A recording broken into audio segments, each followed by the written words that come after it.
الله الرحمن الرحيم. طبعا أي واحد شغال في مجاله أو شغال مصري شغال بره أما يكون سفير لبلده، سفير لبلده. مدحت شلبي تمام بيتكلم على إمام عاشور. أنت بتسخر ليه من إمام عاشور؟ إمام عاشور لاعب كبير جدا جدا جدا، جد ياسر الدوسري 20 مرة. إمام عاشور جد ياسر الدوسري 20 مرة. انت بتسخر من امام عاشور ليه ومن النادي الاهلي ليه يا مدحت يا شلبي؟ ليه؟ علشان بترضى ولي نعمتك عشان هو اللي بيقبضك كل اول شهر؟ انت ما تذكرش اصلا عشان الناس تعمل لك قيمه، بس الشعب المصري هو اللي غلطان. الشعب المصري هو اللي غلطان، بيتفرج على واحد زيك. الشعب المصري هو اللي غلطان، الشعب المصري هو اللي غلطان عشان بيتفرج عليك انت يا شلبوك. امام عاشور لاعب كبير وبيلعب في اكبر نادي في الشرق الاوسط.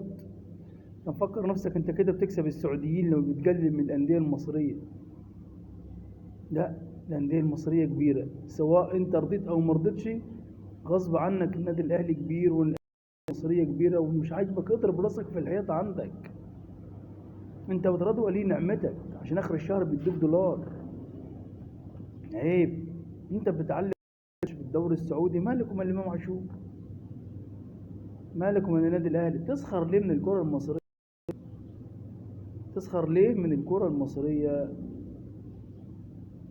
كل ده عشان تراضيهم؟